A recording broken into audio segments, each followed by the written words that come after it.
Since he had first dispatched combat troops to South Vietnam, the U.S. President Lyndon Baines Johnson had been determined to limit the war's impact on the American people.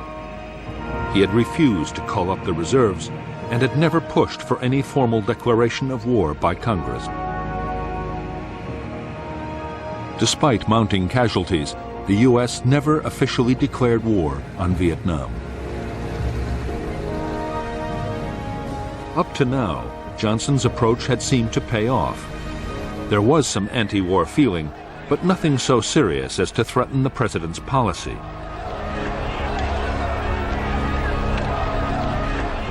However, the toll of American combat casualties, now running at more than 6,000 killed, wounded, and missing every month, was hardening opposition. The draft call had been increased, yet so far no real attempt had been made to get the American public's support for the war or its aims.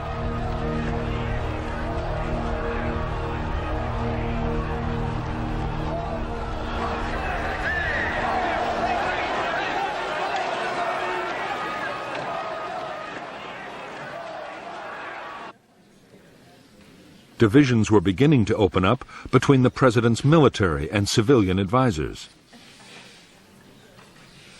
The Joint Chiefs of Staff wanted more damaging targets for the bombing campaign against the North.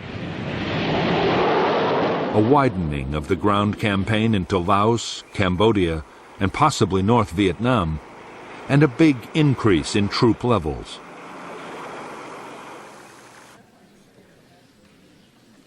On the other hand, the Defense Secretary, Robert McNamara, strongly opposed escalating the war.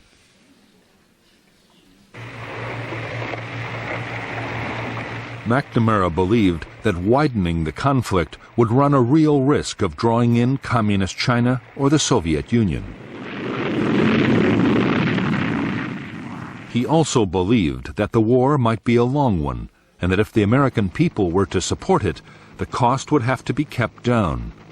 That meant no wider war and a big effort to prepare the South Vietnamese army to take over more of the fighting.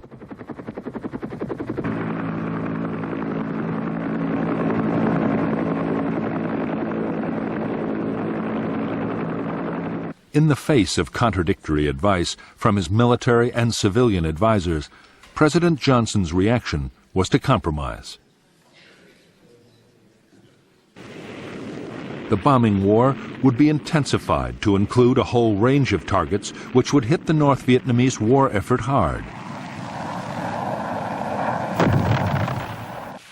On the other hand, there would be no expansion of the ground war. The army would get fewer than 50,000 extra men, and the reserves would not be called up.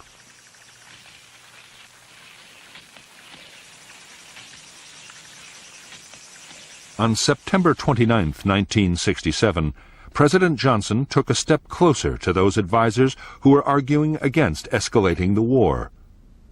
At San Antonio, Texas, Johnson declared that the U.S. would stop bombing North Vietnam if Hanoi promised not to take advantage of the ceasefire.